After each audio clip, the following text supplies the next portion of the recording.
Good morning, everyone. This is Mandrell Drakes with the Dallas Police Department Community Affairs Unit. We're back again, and we have a special guest who's been here before, talking about tons of beneficial things for everybody to know. So please sit back and enjoy this presentation. We have back again Miss Becky Tinney from the Recovery Resource Council. We thank her for coming, and I'll let her take over from here. So please enjoy. If you cannot view it now, please view it later. We'll have it up as soon as she finishes. So without any further ado, we have Miss Becky Tinney.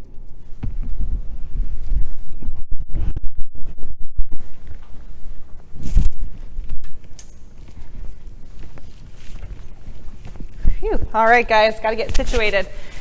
Hello again. Thank you so much for having me back. I always love coming to visit my friends at Dallas Police Department Community Affairs. I appreciate them so much inviting me to come back again, and I love being able to share this great information with you guys.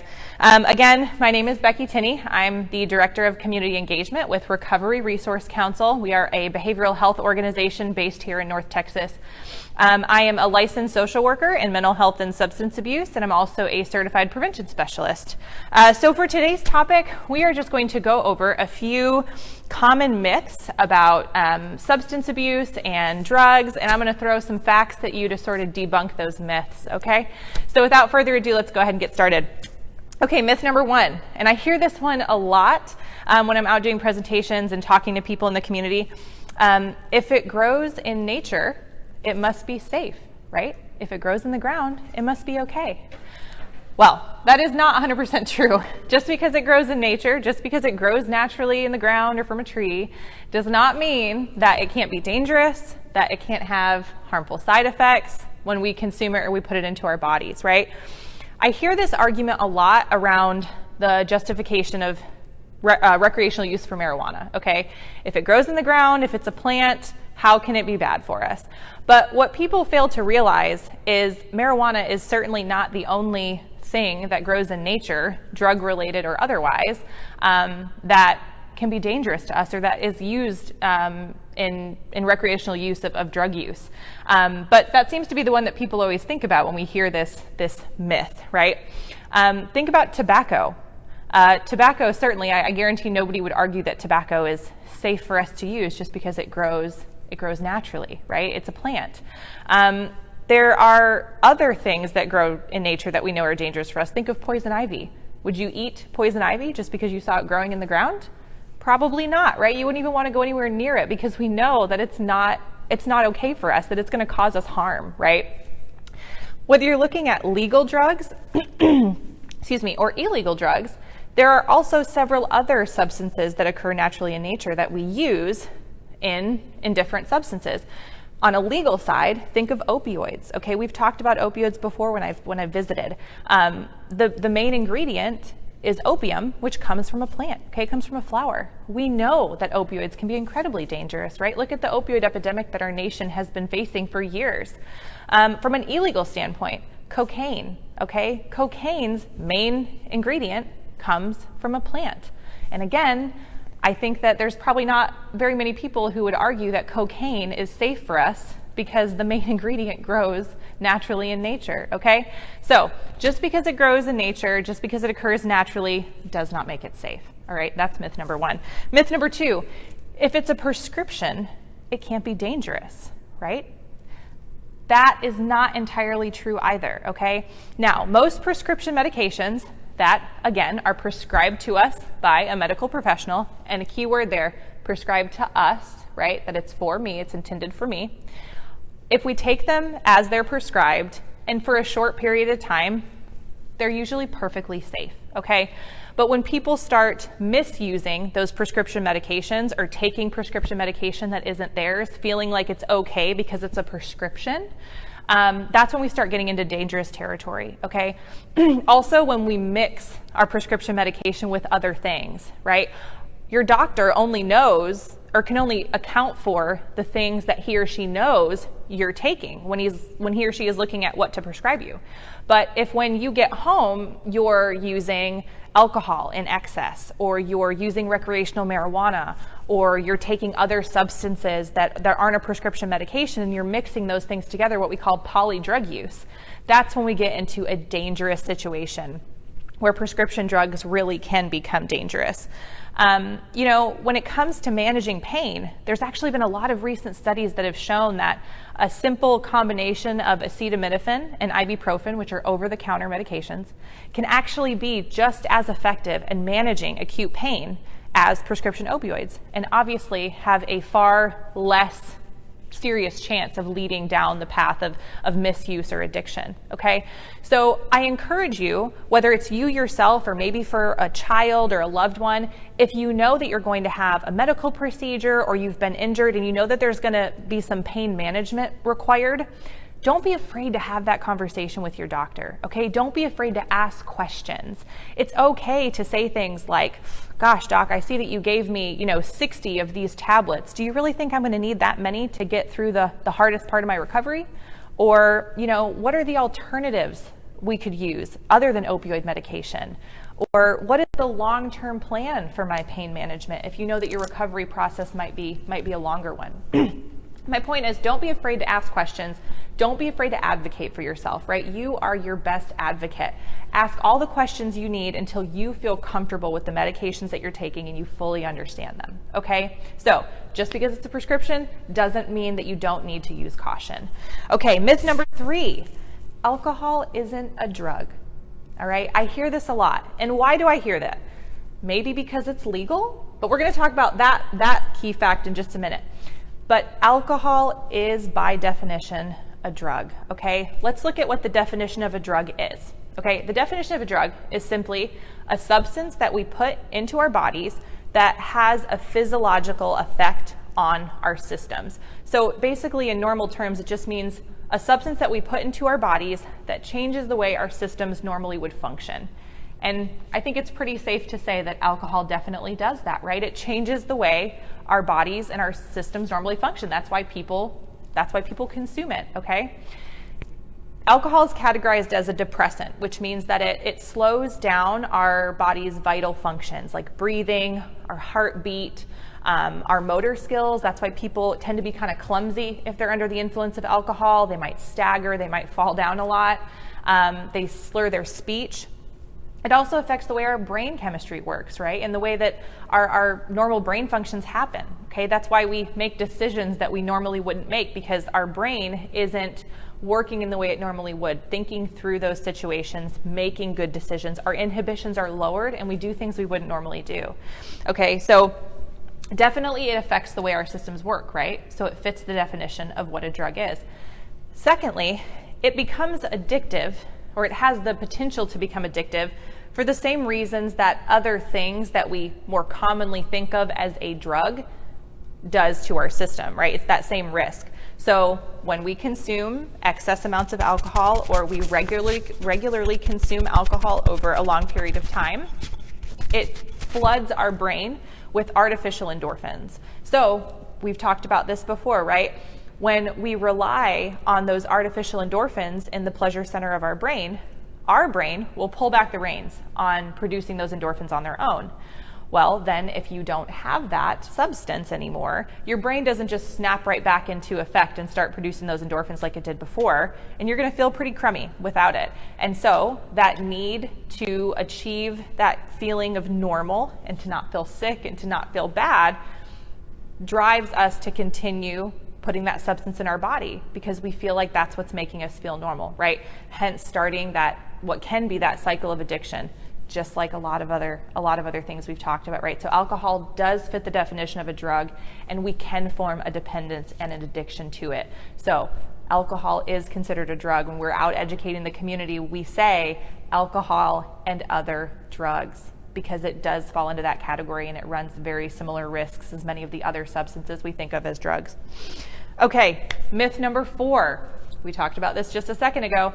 If it's legal, it can't be that bad, right? Absolutely not true. Legal does not equal safe, okay? That's important to keep in mind. And that's true for adults and youth, okay? Yeah, there are definitely most of the time, greater consequences when a youth uses a substance, whether it's because there's a minimum age requirement that the youth is not meeting, or we know that from a developmental standpoint, if a youth is putting substances into their body before their brain is fully developed, it can have lasting effects that a youth's brain might not recover from the way an adult's brain chemistry might. But that doesn't mean that just because an adult uses a substance that they get out of it without any negative impact or negative consequences, right? That's certainly not the case. These substances, even if they're legal to use, can still be very dangerous, okay? Let's look at some very well-known legal substances. All right, for example, alcohol. Alcohol-related incidences kills over 3 million people each year. Tobacco-related illnesses and incidences kills over 8 million people every year. Opioid overdoses kill over 50,000 people each year.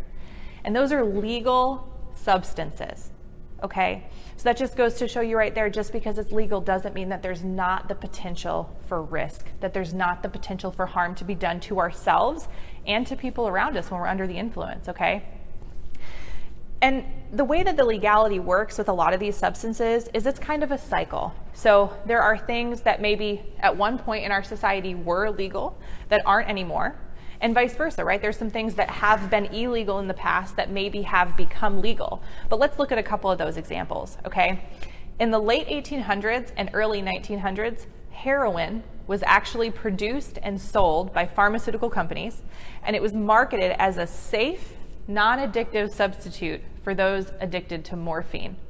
Okay, I feel like most of us nowadays, when we think of heroin, we certainly wouldn't categorize it as safe, certainly wouldn't categorize it as non-addictive, and we can't imagine it being produced by a pharmaceutical company and being available at our local pharmacy. Okay, Coca-Cola, when it first was invented and hit the market, actually had a pretty significant amount of cocaine as part of the recipe. And it was that way for about the first 20 years that it was on the market. Look at the way tobacco is marketed. We know now that it's dangerous, right? It is legal, but we know it's dangerous. When tobacco first hit the market, it was marketed as healthy and non-addictive, okay? We know that that isn't the case. There was a time in history when there was no minimum age requirement for consuming alcohol, okay? So, like I said, these things kind of sometimes happen in a cycle. And why does that happen? Why do those things change over time? Well, sometimes when a product hits the market, we don't fully understand the ramifications until we see it being used by thousands of people. And unfortunately, it takes years, and it takes a lot of people getting hurt, and sometimes a lot of people even dying, for us to fully understand how dangerous a product or a substance or a medication or whatever it is might be to not only that person's individual health, but the ramifications that it can have on society, right? The way that it impacts the way that we interact with the environment around us.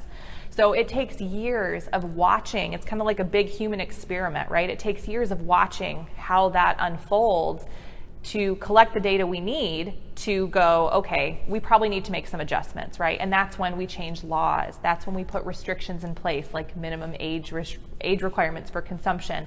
Sometimes that means we make something illegal altogether, like in the case of heroin, right? So it takes time to gather that information and to make sometimes better decisions than we made initially. But the important thing to keep in mind is legal does not necessarily mean safe. You shouldn't be making your decision on whether or not to consume a substance strictly based on the fact whether it's legal or illegal, right? You need to be informed about the risks, about the consequences for yourself, for those around you, and be able to say whether or not you're willing to take those risks and to take on those potential consequences, okay? Legal does not mean safe. Know all the facts and make a decision based on more than just the legality of a substance, okay? My number 5 fact, my last myth for the day, is drug addiction is a choice. Now listen very carefully to what I said. Drug addiction is a choice. That's a myth that I hear quite often. And we're not talking about whether you think addiction is a disease or whether you think it isn't. That's not what's on the table. It's just the fact that drug addiction is a choice. It's not a choice. When misuse turns into addiction, choice is no longer a part of the mix, right? Now, we all have a choice on whether or not to consume a substance. We absolutely have a choice whether we use a drug or we do not use a drug. That is your choice all day long. But like we've talked about so many times before, prolonged use, prolonged exposure to any substance, fill in the blank, opioids, tobacco, alcohol, will alter the way our bodies work and our brain chemistry works. And after time, if we're not careful, if we use it frequently, our bodies and our brains believe that we need it to function because it changes the way our bodies work all on their own. And at that point, when we're no longer able to function on a daily basis without that substance, when we believe that we need that substance to feel normal, choice is no longer a part of the process. Our drive to feel normal and our drive to function continues that cycle of using that substance.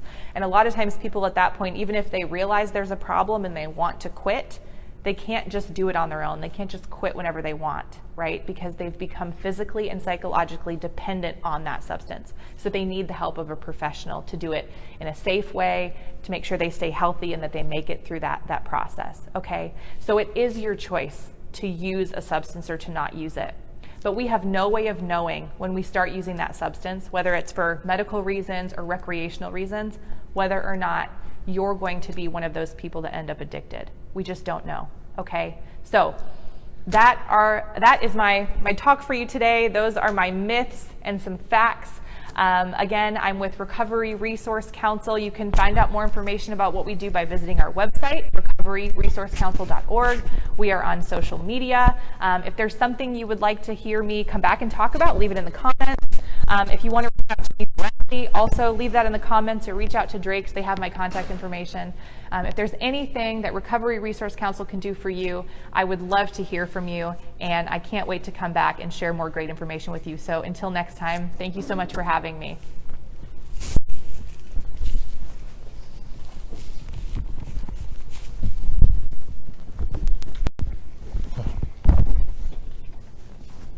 Okay.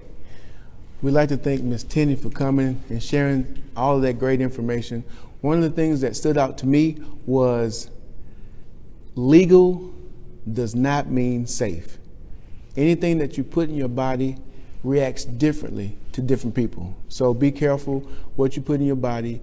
And if you do not remember anything that was said, you can always refer back to this video and other videos that we post for your reference, whether it's fire, whether it's drugs and myths and facts about drugs, or anything that we do. You can always refer back to our videos. You can show other people. You can call for the information via 214-671-4045, which is our office number. You can look us up on Twitter at DPDCA, and you're on our Facebook page now. So please check back with us. I'm sure we'll have Ms. Tinney back to finish out the year with other presentations. They're so great, and we thank her for joining us. So until next time, I'm Mandrell Drakes, Dallas Police Department Community Affairs Unit. You have a good day.